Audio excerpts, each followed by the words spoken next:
One of the most difficult things there is to give up, to realize that a business model or a lecture doesn't work and you have to move on elsewhere. But it's incredibly important. One game changer for me was when someone told me you have to think about giving up not as failure, but actually data. You've learned something new and you have to move on. And what she told me was, think about it as if you had to marry the first person you dated. In that case, you probably wouldn't find the right one and you would probably be terrified of ever dating anyone. So dating and failing is a way of learning something about others and yourself. Well, it's the same thing in business, in innovation, in lecturing. Giving up is not failure if it means that you've learned something and move on. For most of my life, I thought that disagreements and conflict were bad for relationships. If I didn't see eye to eye with someone, if we had tension or drama, I assumed our relationship was going to be harmed.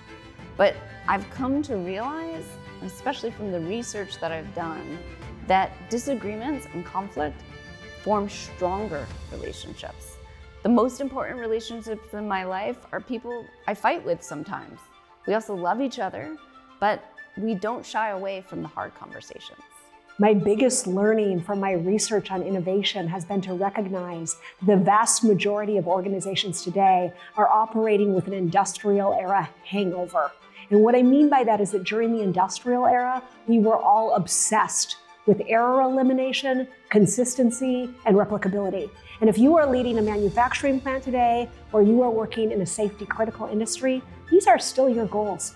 But in a growing number of companies and teams today, the biggest risk is no longer making a mistake or losing out on a little bit of efficiency.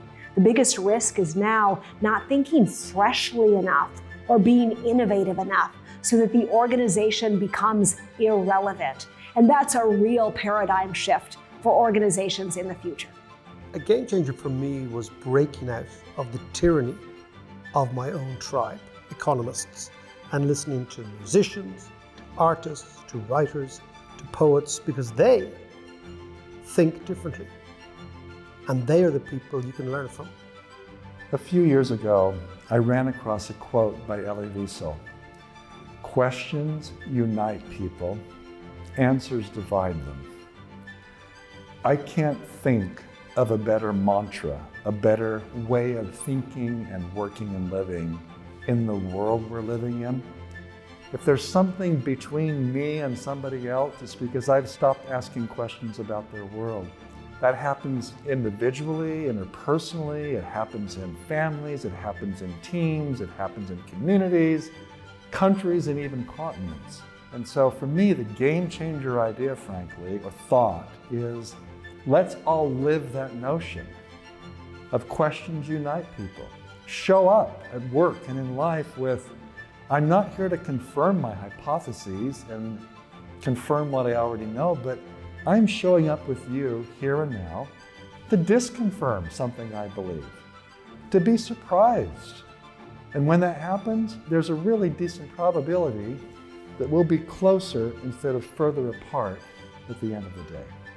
An insight that's been a game changer for me was when a good friend of mine asked me if my life story, if it was a book, is that a book that I would love to read? Because keeping my mind on that, it really gives me the permission to write chapters or pages into my own personal book that I would be incredibly proud to live. There is no progress without some good fights. Nothing has ever moved forward, no project, no movement, no initiative, without some disagreements along the way. And getting through those lays the groundwork for actual progress rather than being stalled.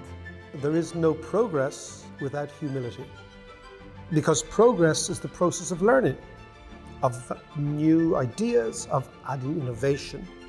And I think you need to be humble to understand that A, you're wrong, B, somebody else is right, and C, more importantly, you can combine other people's ideas to make your own ideas even better.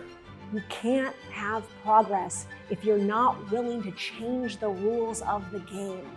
As long as we're always looking to others to replicate what others have done, we won't see real dramatic innovation or progress. There truly is no progress without asking the better, different, even catalytic question. What I mean by that, it's a question that challenges a fundamental assumption and energizes us to action. The reason we're stuck and not making progress is we're asking the wrong question. If we want to make progress, put ourselves in a condition, a position, a situation where we're forced to ask a different question, we'll make progress. That's how it works. There is no progress without accidents, serendipity, constant surprising interactions between people who didn't know of each other's existence just a few minutes ago. And that's one reason why conferences like this are so important, because we all hold pieces of the puzzle, some bits of knowledge, of our experiences, which has to fit with the bits and pieces that others hold. So we have to meet up at the conferences, in the coffee shop, at the bar, and constantly compare notes and realize that that other person, that stranger, might hold the key to your future. There is no progress without play. We have to be curious. We're curious by nature, and this is how it is we're going to continue to move forward.